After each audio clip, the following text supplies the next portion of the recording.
¿Qué es lo más valioso para ti en tu vida? ¿Qué es lo más importante? Me acuerdo hace años atrás, le preguntábamos a la misionera que fundó junto con su esposo, ¿verdad? Los misioneros que fundaron acá nuestra iglesia, y sorprendentemente nos dio una respuesta que nos dejó a todos sorprendidos. Pensábamos que lo más importante para ella y que lo más valioso, si es que por ejemplo hubiera un incendio, ¿qué sería lo primero que sacaría de la casa? Entonces uno pensaba, bueno, la Biblia, ¿no es cierto? Algo así. Y nos dijo el álbum de fotos. Claro, porque era algo que no se podía. Una Biblia, por último, puedes comprar otra Biblia, pero un álbum de fotos, esos recuerdos, sobre todo antiguamente cuando no eran digitales ni estaban en una nube, ¿cómo se podían recuperar? Bueno, ¿qué es lo más importante para ti en tu vida? Hay algo muy valioso que cada uno de nosotros como hijos del Señor posee. Y gracias a Dios no es algo que podamos perder. Y es el Evangelio, que salvó nuestra alma. Vamos a hablar de eso, del valioso Evangelio que poseemos. Y cómo ese Evangelio nos transforma.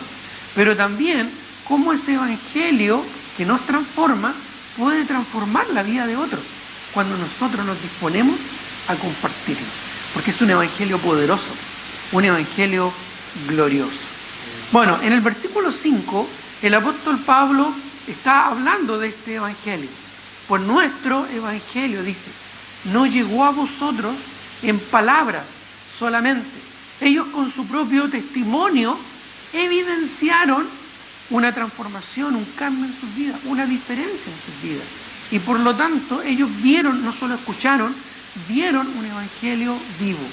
Ahora, el Evangelio no es esa palabra bonita, ese concepto hermoso que alguien puede mencionar en una frase cristiana. El Evangelio, en la palabra del Señor, no dirá su texto acá en Tesalonicenses, pero acompáñenme por favor a 1 Corintios capítulo 15. El Evangelio está muy bien definido en la Escritura. 1 Corintios capítulo 15. Y el apóstol Pablo también lo define escribiendo a otra iglesia que había levantado la iglesia en Corinto. 1 Corintios capítulo 15 dice, además, hermanos, dice, además os declaro, hermanos, el Evangelio que os he predicado. Está a punto de declarar, ¿no es cierto?, con claridad este Evangelio, el cual recibisteis, en el cual también perseveráis, ¿verdad? Estáis viviendo, estáis activando, están poniéndolo en práctica y viviéndolo. Por el cual, dice este Evangelio, de eso está hablando, asimismo, si retenéis la palabra que os he predicado, sois salvos si no creísteis en vano. Si nuestra fe fue puesta en Cristo y en su Evangelio, ¿verdad? Somos salvos si no creímos en vano. Pues, primeramente, os he enseñado lo que asimismo recibí. Pablo también recibió este Evangelio y ahora lo va a compartir. Y aquí lo menciona, 2 puntos, dice, que Cristo murió por nuestros pecados conforme a las Escrituras. La muerte de Cristo fue necesaria y fue profetizada, fue anticipada, planificada por Dios, porque tuvo un propósito. Ya lo vamos a mencionar.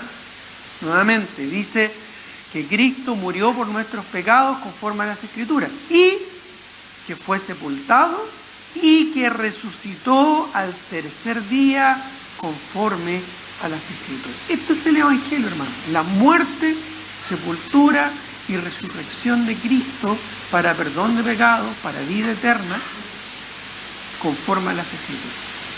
Toda la Escritura que fue inspirada por Dios apunta en esta dirección. Desde el Génesis, cuando Dios le dice a la mujer que iba a dar a luz con dolor, pero que su simiente iba a herir en la cabeza a la simiente de la serpiente, que iba a tratar de dañarle, pero solamente le iba a herir en el calcañar, en el talón, ¿verdad?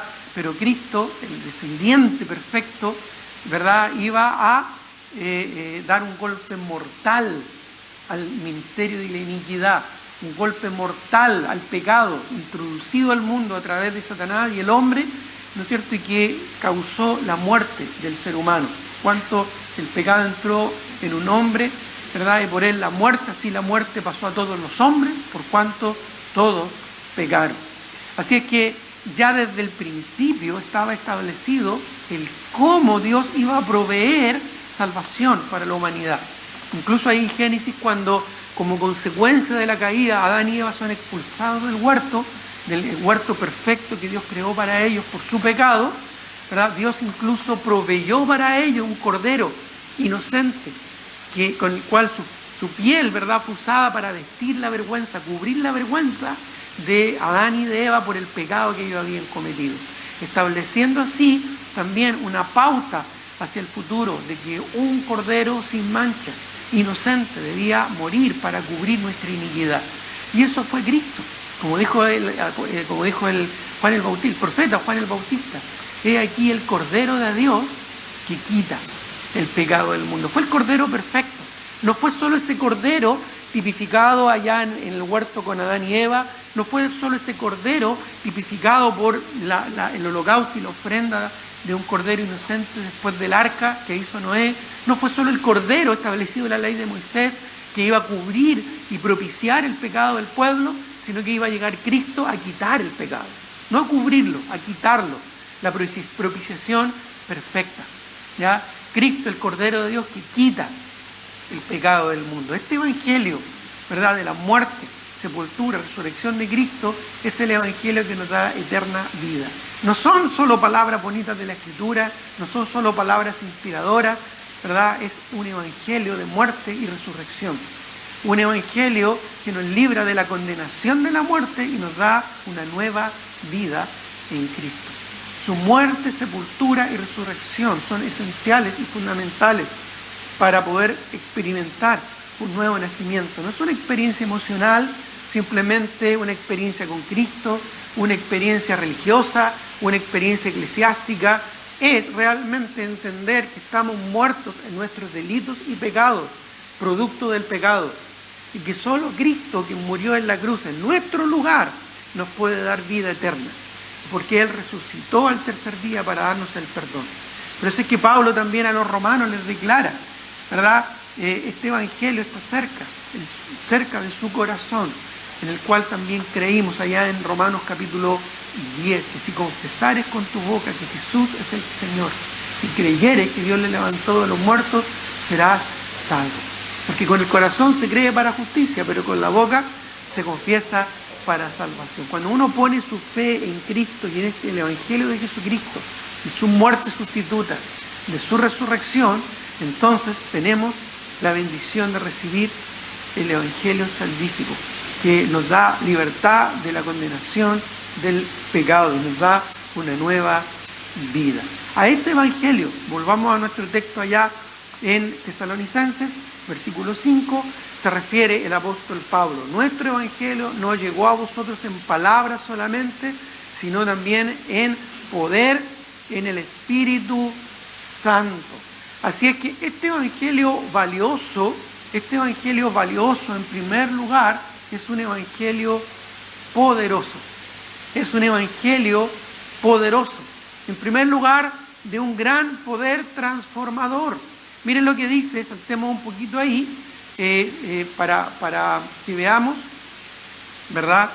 El versículo 9 del mismo pasaje, el capítulo 1 de Tesalonicenses, dice: porque ellos mismos cuentan de nosotros la manera en que nos recibisteis y cómo, miren lo que dice, os convertisteis de los ídolos a Dios para servir al Dios vivo y verdadero.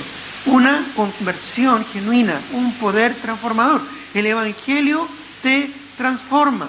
2 Corintios 5:17, ¿recuerda? De modo que si alguno está en Cristo, nueva criatura es. Las cosas viejas pasaron, quedaron atrás. Luego dice, he aquí, todas son hechas nuevas. Y ese he aquí marca un antes y un después. Un creyente convertido, que ha experimentado una conversión genuina, que ha sido transformado por la gracia de Jesucristo, es una persona diferente a este mundo. Es una persona que ha cambiado, es una persona que ha sido transformada. Dice, las cosas viejas pasaron, y eso se refiere al mundo en el que vivíamos antes de Cristo. Eso se refiere a nuestros gustos, a nuestros anhelos, a nuestra mentalidad. Eso cambia una vez que tú conoces a Cristo, porque Cristo te da una nueva vida para vivirla en Él. Un poder transformador, como vemos en Romanos capítulo 1, versículo 16. Ese poder que es para salvación, dice Pablo a los romanos. Romanos capítulo 1, versículos 16 y 17, dice: porque no me avergüenzo del Evangelio, porque es poder de Dios para salvación a todo aquel que en Él cree. Dice que cree, al judío primeramente y también al griego, no hay diferencia. Porque en el Evangelio la justicia de Dios se revela por fe y para fe, como está escrito: mas el justo por la fe vivirá. Por fe podemos nosotros clamar por la salvación de nuestra alma. Y en Romanos capítulo 10 también el apóstol Pablo declara, ¿no es cierto?, enfatiza: todo aquel que invocare el nombre del Señor, ese Señor que murió, que resucitó por nosotros, dice, será salvo, una certeza absoluta. Como dice el apóstol Juan, estas cosas os he escrito en 1 Juan capítulo 5, el versículo 13, estas cosas os he escrito a vosotros que creéis en el nombre del Hijo de Dios, para que sepáis que tenéis vida eterna. Podemos tener una certeza absoluta si hemos experimentado un antes y un después, cuando hayamos entregado nuestra vida a Cristo y clamado por la salvación de nuestra alma por fe. Porque la Biblia claramente declara que la salvación es por un acto de fe. La fe no es una obra, es un acto de fe. Es algo que Dios nos permite por su gracia. La fe viene por el oír, y el oír por la palabra de Dios. Y la fe es una acción que Dios nos permite en respuesta a un evangelio santo, un evangelio transformador. La palabra del Señor declara: porque por gracia sois salvos. ¿Qué es lo que es la gracia? Un favor, un regalo que no merecemos. No lo merecemos, pero Dios nos da la bendición, porque por gracia sois salvos, por medio de la fe. Y esto no de vosotros, pues es don de Dios, no por obra, para que nadie se gloríe. Cuando tú le entregas tu vida a Cristo por fe, poniendo tu fe en Él, creyendo que Él es el Señor que murió y que resucitó por ti, Él salva tu alma y la transforma. Es un poder transformador, algo que cambia la vida de las personas. Por eso es que dice allí, ¿verdad?, el versículo 5, una vez más: nuestro evangelio no llegó a vosotros en palabras. No solo fueron palabras bonitas, no. Dice que llegó a vosotros en poder, en el Espíritu Santo y en plena certidumbre, como bien sabéis cuál fuimos entre vosotros por amor de vosotros. Fue un poder transformador, pero también fue una confianza plena y eterna. Me llama mucho la atención cómo Pablo lo presenta aquí en el versículo 5. No solo en poder, sino también, dice, en el Espíritu Santo y en plena certidumbre. Esa palabra certidumbre es la palabra certeza, la confianza que se da ante el amor, la consecuencia y el ejemplo que mostraron sus líderes, que les predicaron el Evangelio. Dice el versículo 5, dice: sino también en poder, en el Espíritu Santo y en plena certidumbre o seguridad, certeza. Miren lo que añade: como bien sabéis cuál fuimos entre vosotros por amor de vosotros. ¿Te das cuenta? El testimonio que dieron Pablo, Silas y Timoteo impactó la vida de aquellos quienes tuvieron un corazón dócil para recibir el Evangelio. Cuando nosotros somos creyentes debemos contribuir a que otros conozcan a Cristo. Y más fuerte que nuestras palabras es nuestro testimonio. A veces, en el caso de algunos creyentes, el testimonio no deja oír las palabras, ¿verdad?, del predicador. Porque a veces el testimonio habla más fuerte. Y a veces el testimonio no es un buen testimonio. Y por más que hablemos palabras bonitas, si nuestra vida nos da un testimonio consecuente con nuestras palabras son vanas y vacías. A diferencia de lo que nos está contando aquí el apóstol Pablo. Un testimonio de poder, de vida cambiada, de vida transformada y de amor genuino, es lo que dice el versículo. Como bien sabéis cuál fuimos entre vosotros por amor a vosotros. Esto está testificado por la motivación de estos mensajeros que llegaron con el Evangelio a la iglesia ya, a la ciudad de Tesalónica, y que permitieron que se formara la iglesia de los tesalonicenses. Su llegada a ellos y su conducta íntegra fue por un amor genuino, un amor genuino. Dios se goza en esto. Ya, también allá en Romanos capítulo 10, en el versículo 15, el apóstol Pablo, no lo busquen, declara cuán hermosos son los pies de los que anuncian la paz, de los que anuncian buenas nuevas. Esa palabra compuesta, buenas nuevas, es la palabra en el original que fue escrito en el Nuevo Testamento, que fue escrito en griego, evangelium, y que significa, o se translitera en nuestro idioma español, evangelio. Evangelio significa eso, buenas nuevas, evangelio, ¿ya? Buenas nuevas, buenas noticias. ¿Cuáles son las buenas noticias? Que Cristo Jesús murió por nuestros pecados, conforme a las Escrituras, que fue sepultado y que resucitó al tercer día, conforme a las Escrituras, para perdonar nuestros pecados, para darnos vida eterna, para darnos una nueva vida y librarnos de la condenación del lago de fuego, del infierno eterno, preparado para Satanás, sus ángeles y todos aquellos que no estén inscritos en el libro de la vida, todos aquellos que aún no han nacido de nuevo. Pablo llegó hasta Tesalónica por una motivación de amor, y ese amor de compartir el evangelio fue lo que vieron los tesalonicenses y los impactó. ¿Ya? ¿Qué testimonio de amor tenemos nosotros? Pablo cruzó fronteras, se expuso a peligro, a un montón de situaciones muy difíciles para poder llegar con el evangelio. Incluso ahí en Tesalónica fue perseguido y tuvo que salir huyendo. Los hermanos tuvieron que a escondidas sacarlo de Tesalónica y se tuvo que ir a Berea y después seguir huyendo a Atenas y llegar después a Corinto, ¿verdad? Y refugiarse allá por la persecución de aquellos que querían matarlo. Ya lo habían intentado matar allá en Filipo, lo habían puesto en la cárcel incluso, allá en Filipo. Pero Pablo, fortalecido con el Señor, ya Dios le libró y siguió mostrando el testimonio de amor. ¿Qué mayor amor que el compartir el evangelio? ¿Qué mayor amor que compartir con otros lo más importante que tenemos en nuestra vida? Pero piensa esto, ¿cuál es el principal problema de ese amor? Otro amor,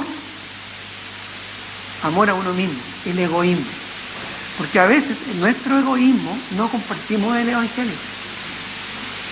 No compartimos el evangelio.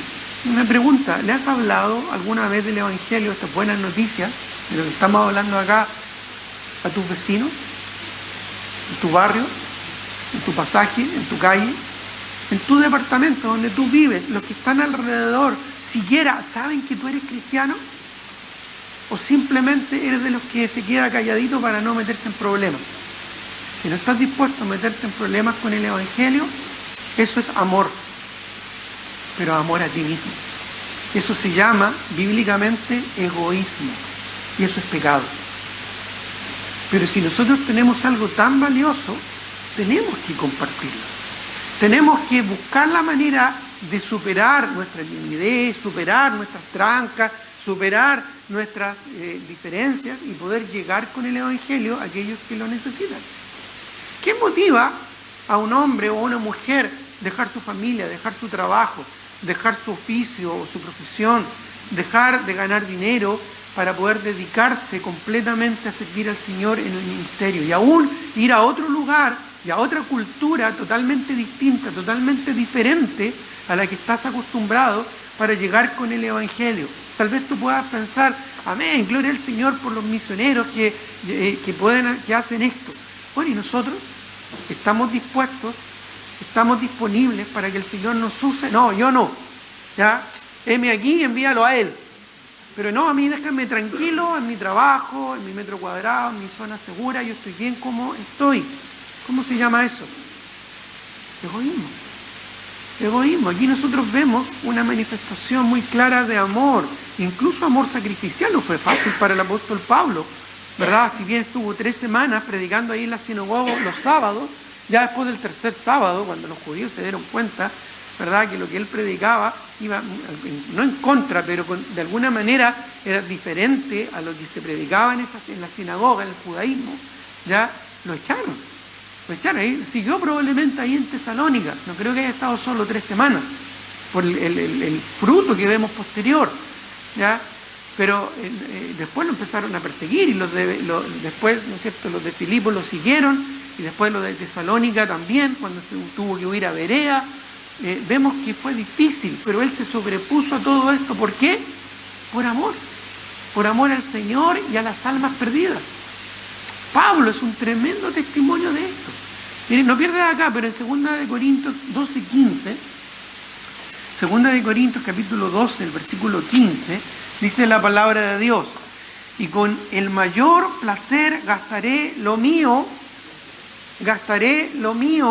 y aún yo mismo me gastaré del todo por amor de vuestras almas, aunque amando más, ¿qué dice? Yo sea amado menos. ¿Te das cuenta? Aún ante la ingratitud, ante la dificultad, él estaba dispuesto ¿a qué? A gastar lo suyo. Miren lo que dice: yo con el mayor placer gastaré lo mío. ¿Qué estás dispuesto a gastar para que otros conozcan del Evangelio? Y por favor, no te metas la mano al bolsillo. No se trata de dinero, no es lo que tú pongas para que otro vaya y predique. Eso es comerciar con el Evangelio. Tú eres llamado a predicar el Evangelio a aquellos que están en tu alrededor. No es pagarle a alguien para que haga el trabajo que Dios quiere que tú hagas.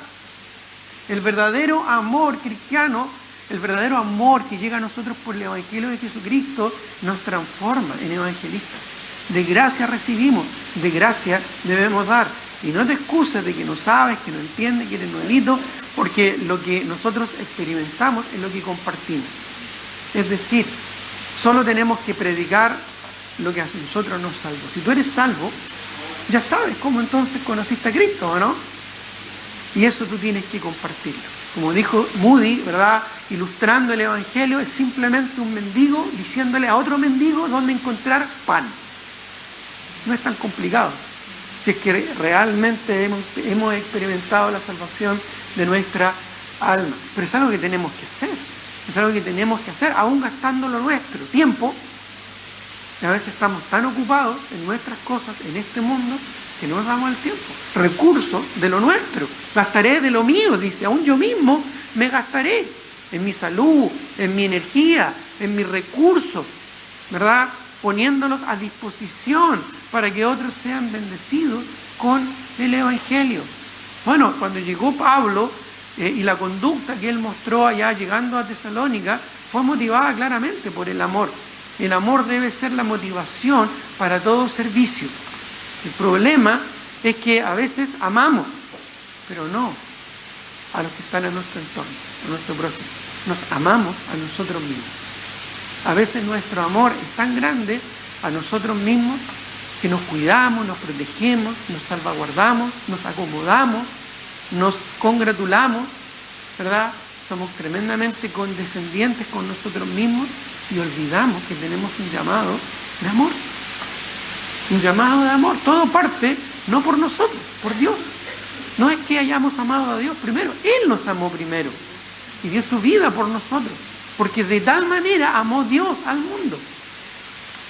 Dios amó al mundo y envió y dio a su Hijo unigénito para que todo aquel que ni cree no se pierda, mas tenga vida eterna. ¿A quién le he compartido el Evangelio? ¿Con quién le estoy hablando de Cristo, del Evangelio? ¿A quién estoy haciendo el esfuerzo o quizás hasta el sacrificio de superar mis trancas, mis temores, no sé, mis limitaciones para llegar con el Evangelio de Jesucristo? Se trata de amor. El problema, insisto, es cuando nos amamos a nosotros más que a nuestro prójimo. Incluso Dios y Cristo más bien nos da un amor superior.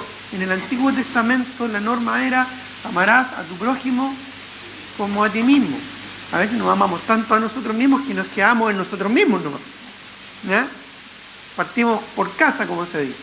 Pero Cristo lo hizo distinto, con un enfoque superior.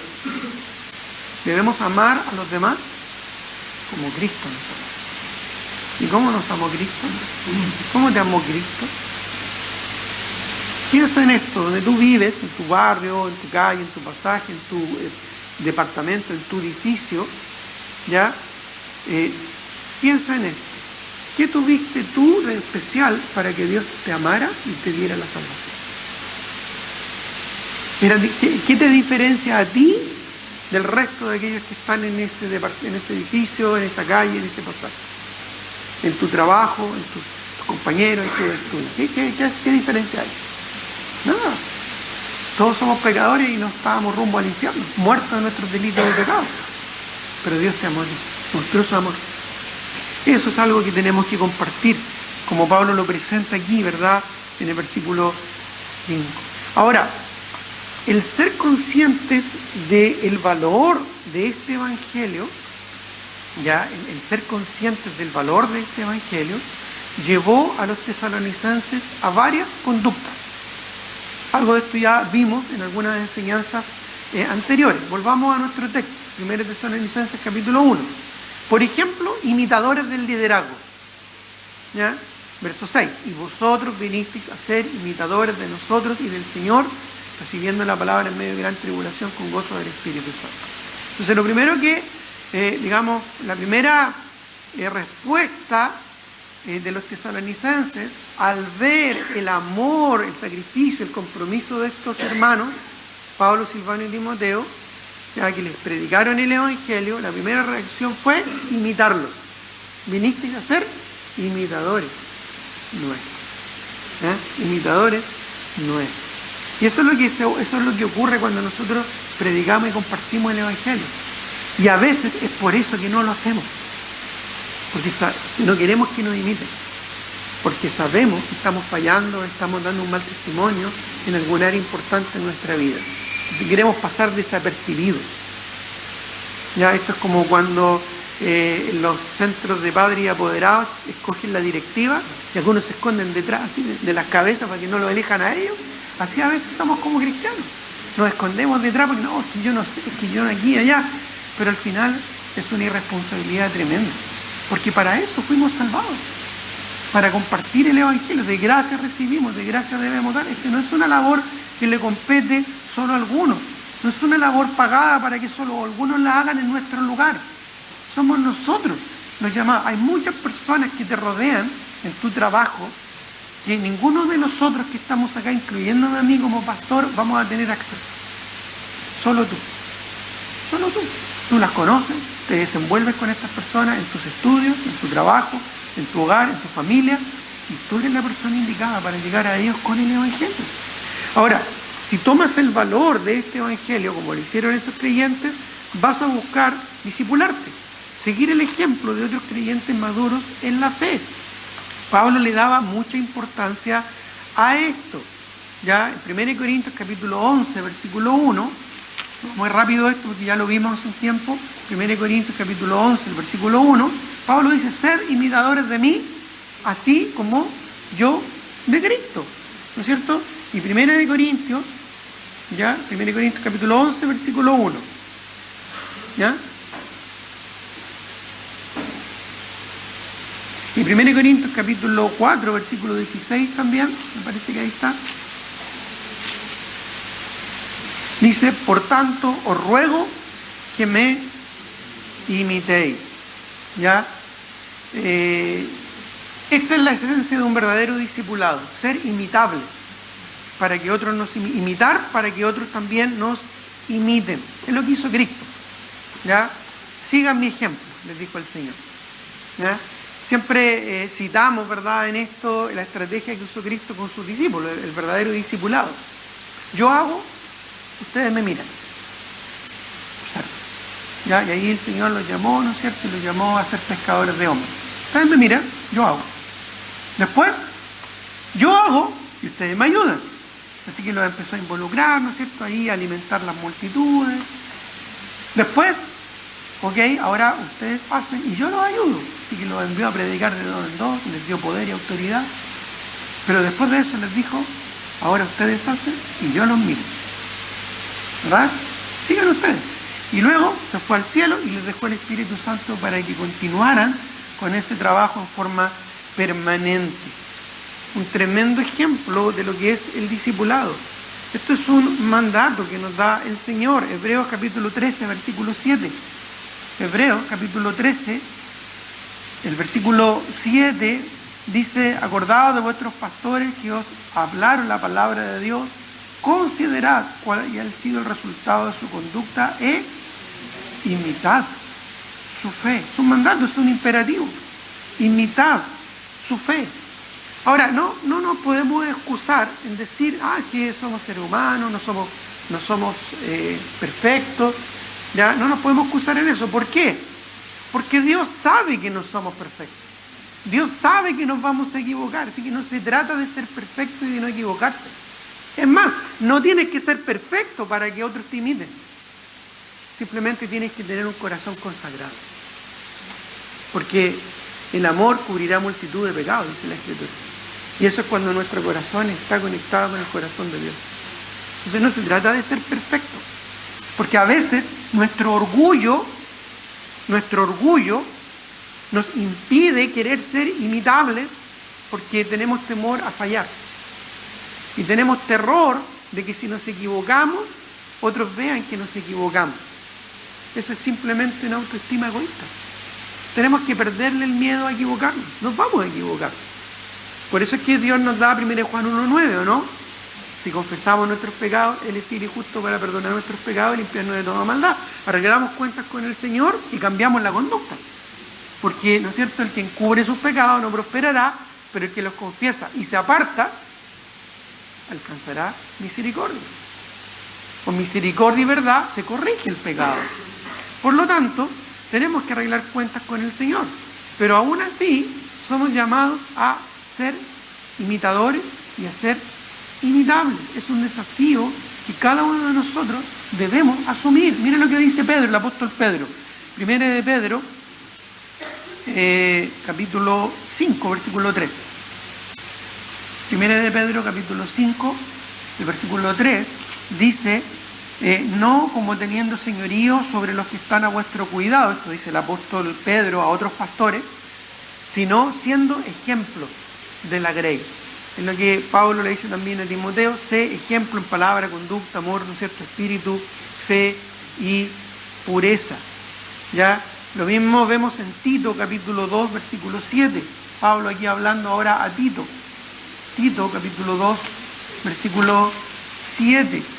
Dice: representándote tú en todo como ejemplo de buenas obras, en la enseñanza, mostrando integridad, seriedad, palabra sana e irreprochable, de modo que el adversario se avergüence y no tenga nada malo que decir de vosotros. ¿No es cierto? Debemos ser íntegros, serios. Nuestras palabras tienen que ser sanas e irreprochables. No nos podemos dar la licencia de decir cualquier cosa. Un cristiano no tiene esa licencia de hablar diciendo garabatos, andar diciendo palabras soeces que no corresponden. Debemos dar ejemplo en todo, incluso en nuestras palabras. ¿Ya? En todo. Irreprochables, dice. De modo que el adversario se avergüence y no tenga nada malo que decir de nosotros. ¿Ya? Entonces, los de Tesalónica fueron imitadores del liderazgo, ¿no es cierto?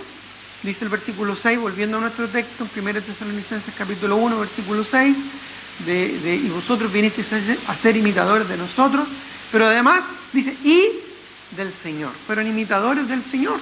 Imitadores del Señor. ¿En qué fueron imitadores? ¿Cómo imitaron a Cristo?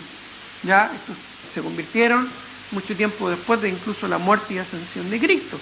Bueno, en realidad lo hicieron en su sufrimiento. Dice, recibiendo la palabra, estoy leyendo el versículo 6, recibiendo la palabra en medio de gran tribulación, con gozo del Espíritu Santo. Con gozo. Bueno, 1 de Pedro capítulo 2, versículo 21, busquémoslo, 1 de Pedro 2, 21, 1 de Pedro 2, 21, 1 de Pedro 2, 21 dice la palabra del Señor: pues para esto fuiste llamados, porque también Cristo padeció por nosotros, dejándonos, ¿qué dice? Ejemplo, ¿para qué? para que sigáis sus pisadas. Y el seguir las pisadas de Cristo implica enfrentar pruebas, sufrimientos, crisis severas, situaciones dolorosas, como las enfrentó Cristo. Cristo no enfrentó, ¿verdad?, una injusticia, una prueba tremenda al ser crucificado injustamente allá en la cruz del Calvario, el justo muriendo por los injustos. Lo dijo uno de los ladrones que estaba crucificado al lado también del Señor. Nosotros merecemos estar aquí, pero nada mal ha hecho. Bueno, vemos que Cristo sufrió injustamente. Así muchas veces nosotros también vamos a tener pruebas en todo aspecto, en toda área.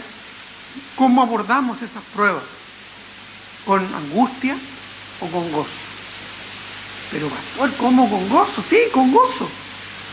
Con gozo en el corazón. No os sorprendáis del fuego de prueba que os ha sobrevenido como si alguna cosa extraña os aconteciese, dice la palabra, sino con el gozo del Señor. Es más, como Cristo.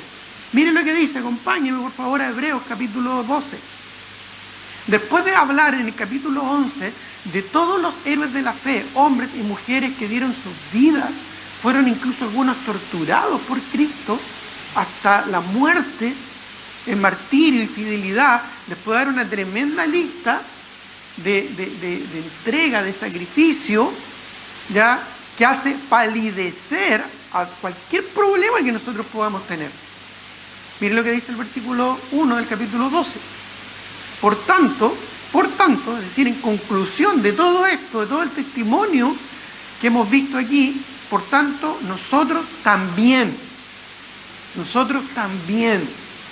¿ya?, teniendo en derredor nuestro tan grande nube de testigos, se refiere a los testigos que ya han partido en Cristo, como los que menciona acá en Hebreos capítulo 11, lo que algunos llaman, ¿no es cierto?, el salón de la fama de la fe, salón de la fe, ¿ya?, teniendo en derredor nuestro tan grande nube de testigos, ¿ya?, y despojémonos de todo peso y del pecado que nos asedia y corramos con paciencia la carrera que tenemos por delante, puestos los ojos ¿en quién? En Jesús, el autor y consumador de la fe, el cual, Jesús, miren lo que dice, por el gozo puesto delante de él, ¿qué añade? Sufrió la cruz, menospreciando el oprobio. ¿Qué es menospreciar? No da la importancia, tenerlo en poco, tenerlo en menos. ¿Qué tuvo en menos Cristo? ¿Qué tuvo en poco Cristo? El sufrimiento, el oprobio, la vergüenza, ¿no es cierto?, la burla, la injusticia. ¿Por qué? ¿Por qué lo menospreció? El dolor, la angustia, la injusticia, el oprobio. ¿Por qué lo menospreció? El versículo siguiente nos da la respuesta. Seguimos la lectura, menospreciando el oprobio y se sentó a la diestra del trono de Dios, y aquí nos da la respuesta. Considerad aquel que sufrió tal contradicción de pecadores contra sí mismo, para que vuestro ánimo no se canse hasta el mañana. Lo hizo por nosotros, para dejarnos ejemplo, para que sigamos sus pisadas. Mira qué tremendo desafío, qué tremendo lo que nos menciona aquí el Señor. Entonces, cuando los de Tesalónica vieron lo doloroso, lo dificultoso, lo complicado que fue para estos misioneros llegar con el Evangelio, y cuando después ellos experimentaron persecución, ¿se asombraron? ¿Se asustaron? ¿No? Probablemente dijeron, bueno, ahora nos toca a nosotros. De esto se trata, ¿ya? Y por eso es que además, si volvemos a nuestro texto, además de ser imitadores de los líderes, además de ser imitadores del Señor en la persecución y el sufrimiento, ellos fueron receptivos. Versículo 6 dice al final, recibiendo la palabra en medio de gran tribulación, con gozo del Espíritu Santo. Recibieron la palabra porque el testimonio acompañó la palabra. Eso es algo que tenemos que nosotros hacer también para que otros reciban ese testimonio. Recibieron la palabra, fueron receptivos a la palabra del Señor. ¿Ya? Miren lo que dice en Tesalonicenses capítulo 2, versículo 13. Dice, Por lo cual también nosotros sin cesar damos gracias a Dios de que cuando recibisteis la palabra de Dios que oísteis de nosotros, la recibisteis no como palabra de hombre, sino según es en verdad la palabra de Dios, la cual, ¿qué dice? Actúa en vosotros los creyentes. Una palabra activa, porque es una palabra viva y eficaz. Como dice Hebreos, el libro de Hebreos. La palabra en medio de circunstancias adversas y con gozo en el Señor. El gozo de una palabra viva, el gozo de una palabra activa. Mire lo que dice el Salmo 119. Vamos al libro de los Salmos. Salmo 119, versículo 122. Salmo 119, versículo 121, para leer ahí la idea, ¿no es cierto? Juicio y justicia ha hecho, no me abandones a mis opresores, afianza a tu siervo para bien, no permita que los soberbios me opriman, mis ojos desfallecieron por tu salvación y por la palabra de tu justicia, haz con tu siervo según tu misericordia y enséñame tus estatutos. Estoy en el 125 ahora. Tu siervo soy yo, dame entendimiento para conocer tus testimonios. Tiempo es de actuar, oh Jehová, porque han invalidado tu ley. Por eso he amado tus mandamientos, más que el oro, y más que el oro muy puro. Por eso estimé rectos todos tus mandamientos sobre todas las cosas y aborrecí todo camino de mentira. Y sigue añadiendo, maravillosos son tus testimonios, por tanto los ha guardado mi alma. Verso 130, la exposición de tu palabra alumbra, hace entender a los simples. Dice, en mi boca abrí y suspiré, porque deseaba tus mandamientos, etcétera, etcétera. Y así podemos seguir, ¿verdad? Ordena mis pasos con tu palabra y ninguna iniquidad se enseñoree de mí. Tenemos una palabra maravillosa, que cuando entendemos el amor que Dios ha tenido por nosotros, la valoramos. Así como lo hicieron estos creyentes allá en Tesalónica. Y esto llevó a que ellos aplicaran este evangelio. Un evangelio que transformó sus vidas. Dice ahí en el versículo 9, si saltamos, dice, porque ellos mismos cuentan de nosotros de la manera en que nos recibisteis y cómo os convertisteis de los ídolos para servir al Dios verdadero. El evangelio, cuando es asimilado en el corazón por fe, trae una conversión. ¿Qué es una conversión? Es una conversión, un cambio completo, ¿no? Ya lo dijimos, de modo que si alguno está en Cristo, nueva criatura es. El evangelio es para todos, para todo aquel que en él cree, dice la Escritura. Es el deseo de Dios que todos lo obtengan. Dios dice en su palabra que no quiere que ninguno perezca o vaya al infierno o a la condenación eterna, sino que todos procedan al arrepentimiento. Es un llamado de invitación divino. Dios llama a la salvación. Venid a mí, dice el Señor. El que tiene sed, beba gratuitamente del agua de la vida, porque es para todos. Es un evangelio eterno que no se pierde. Es un evangelio que no se pierde porque no depende de nosotros, depende del amor de Dios, y el amor de Dios es inalterable, en el cual no hay mudanza ni sombra de variación. No se gana porque es por gracia, por medio de la fe. No es por obras para que nadie se gloríe, y no se tiene que mantener, porque depende de Cristo, no de mí. Depende de lo que hizo Cristo en la cruz, y lo que hizo Cristo en la cruz fue completo, fue absoluto y fue definitivo. No fue un parche, no fue por partes, no fue solo cubrir como en el Antiguo Testamento, fue quitar el pecado del mundo. Y es único, único. El mismo anunciado hace 2000 años es anunciado hoy. No ha cambiado, no ha variado. Incluso Pablo le dice a los Gálatas, ¿verdad?, que si aún un ángel del cielo predicase un evangelio diferente, sea maldito, sea anatema. El evangelio no ha cambiado. La muerte, sepultura y resurrección de Cristo, conforme a las Escrituras, para perdón de pecados, para vida eterna, no ha cambiado. No se acomoda para agradar a los hombres, no se adapta para agradar a la carne, no se moderniza para agradar a las multitudes, no se mejora para agradarme a mí, no se actualiza para agradar a otros.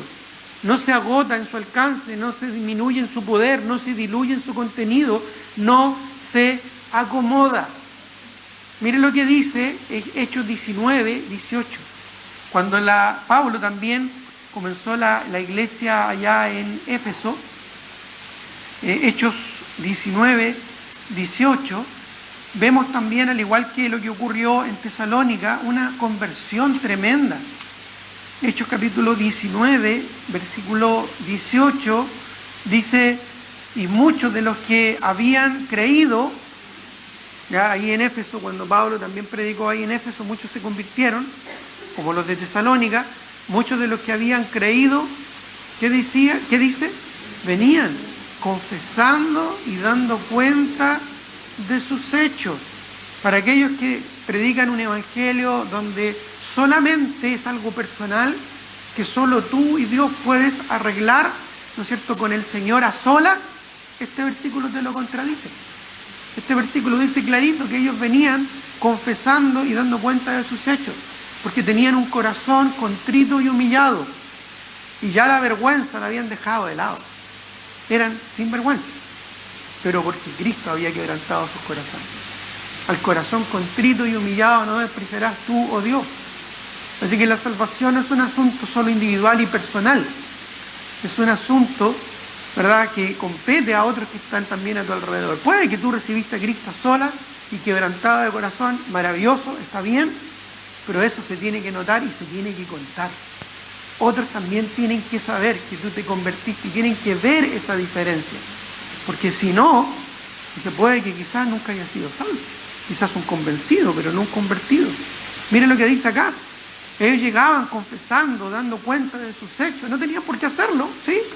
No hay una mediación humana aquí, pero ellos lo hicieron por un corazón contrito y humillado, una experiencia genuina, real, no meramente emocional.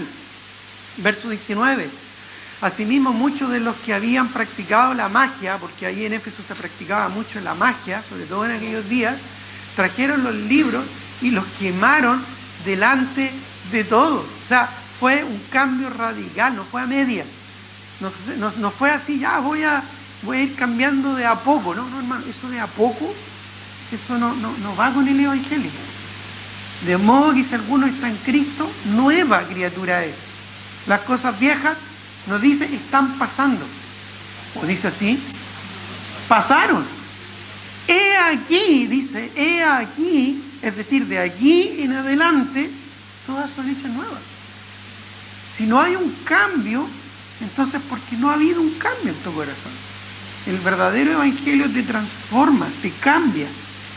Hay una diferencia evidente, y eso se nota tan evidente aquí que ellos trajeron los libros y los quemaron delante de todos. Incluso, mira, hecha la cuenta de su precio, hallaron que era 50.000 piezas de plata. Yo saqué la cuenta, me di el tiempo de sacar la cuenta, ¿ya? ¿Sabes cuántos son 50.000 piezas de plata al día de hoy? Son 380 kilos de plata. 380 kilos de plata. Es como 4 o 5 personas, dependiendo del porte de la persona, juntas. Y el peso de esas 5 personas, aproximadamente 380 kilos de plata, alrededor de $32.000 al día de hoy. Es decir, unos 29 millones de pesos.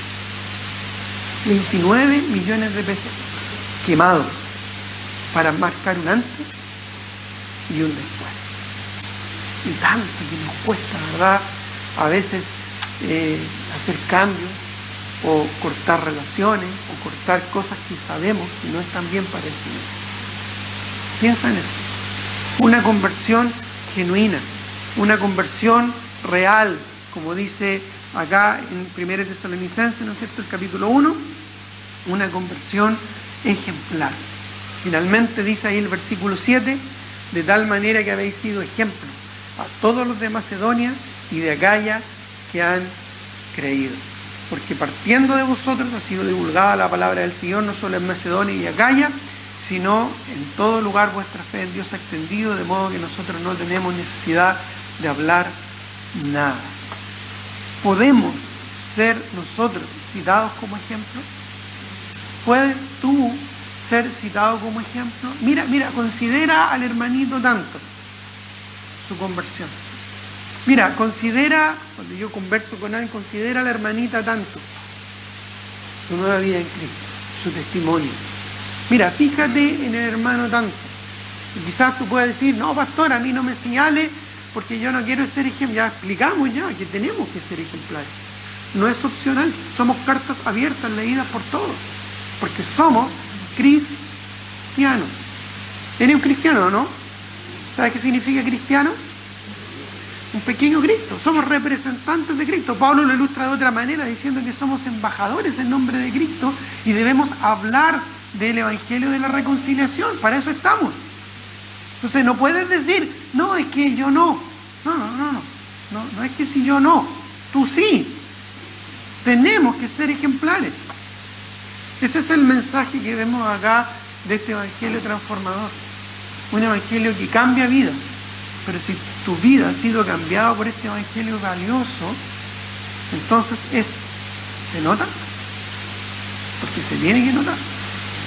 Se tiene que notar. Tiene que ser evidente.